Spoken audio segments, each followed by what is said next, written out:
Well, the most successful missionaries were the ones that not only had faith but they showed their faith. Most successful missionaries in my mission were the ones that. Well, one thing when I was in the mission, I would always talk to the missionaries about this and just talk about the mission of the Sons of Mosiah, how much success they had. And it drives me nuts when missionaries would say, "Yeah, but those were different times. They didn't have to go to church so much. They didn't have like alcohol, but I mean, yeah, they did have alcohol, but they just put these excuses, and the greatest missionaries are the ones that don't put those kinds of excuses, because it's the same message, and there's no reason why a missionary couldn't have as much success as the Sons of Mosiah did. But a lot also depends on where the heart is.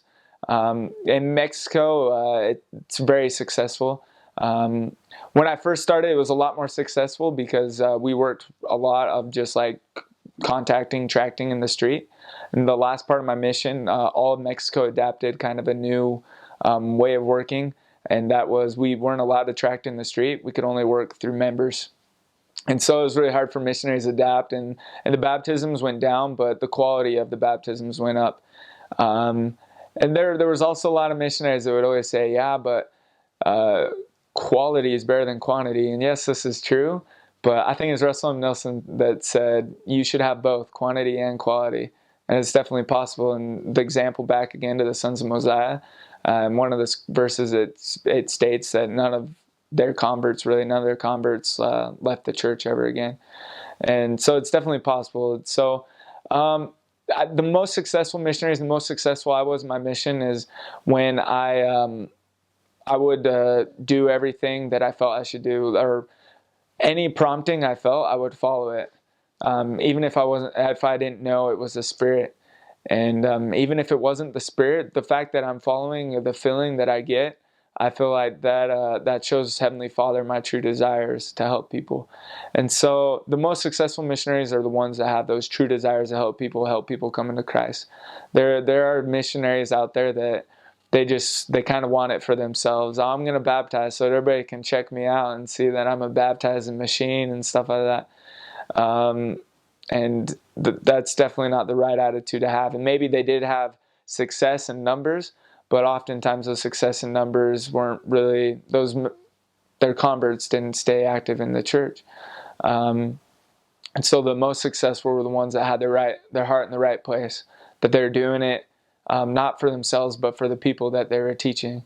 And they'd do anything. They would work their hardest they can, and they'd show that faith in God, and they wouldn't doubt. They wouldn't let even the thought of doubt come into their mind.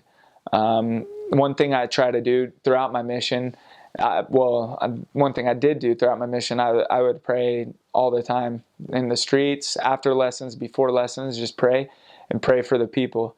And then when a doubt would come into my mind, like, oh, well, what if he's going to smoke or this? I would just pray and ask Heavenly Father to take that doubt away.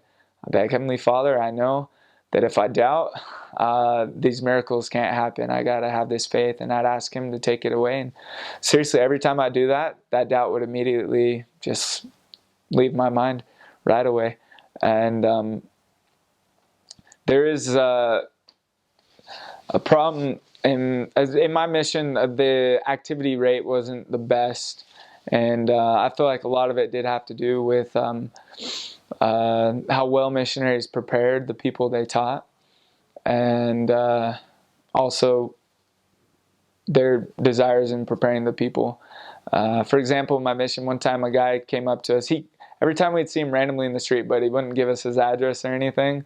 He's a Jehovah's Witness, and one time he asked us, he's like, "Hey guys, what do I need to do to get baptized in your church? We don't need to tell anybody. Just baptize me. If I don't go to church, there's no problem. Just I want to be baptized." And we're like, "No, it doesn't work like that." But I hope there wouldn't be any missionaries that would do that. The real thing is just remember the purpose of the missionaries, invite others to come into Christ. And it is through baptism, but it's also got to remember that final part of the gospel is enduring to the end. And that really helped me towards the end of my mission when we'd be teaching people. Just think like, are we teaching them, or are they doing the things that they need to do so that after they get baptized, they endure to the end? Because every convert I had after they got baptized, they faced numerous trials and challenges, whether it be their family members rejected them after their baptism, or some other religion came up to them and started confusing them. There's no doubt that Satan wanted them to leave right away. And the ones that would stay the strongest were the ones that continue to read the Book of Mormon and continue to pray. And so the missionaries that have that kind of success of baptizing a lot of people, but also that they stay strong, are the ones that help the investigators develop a love for reading the Book of Mormon. And the way to do that is by helping them see how it'll help them, applying it into their lives. Too often, missionaries would be like, "Oh, the Book of Mormon will help you find these answers or help you to be happy," when the thing to do should be, the Book of Mormon helps you to be happy, and let me show you how, and show them the verse where it's at. This way, they start right away, they develop that love for the Book of Mormon, and then you help them to develop the love for praying as well. And then after they get baptized, they'll continue to do that, and they will stay strong. And another thing my first mission president told me, I might misquote him a little bit. He said somewhere along the lines, it's impossible for a person not to get baptized, not to join the church if they're reading the Book of Mormon. And it's true. If they're reading the Book of Mormon, first of all, they obviously have desires to know because they're reading it, but also they're reading it, they will come to know. And it might not be right away. It might not even be while you're in the area, but at some point they will come to know. And I guess one thing of advice I could give for missionaries that don't seem to see the results that they would like to see, as far as like baptizing and stuff like that, because there are a lot of missionaries, they work really hard, they're good missionaries, they have a lot of faith, but they don't see people coming into the church, and it's easy to get discouraged. But one thing they also don't realize is the seeds that they're planting.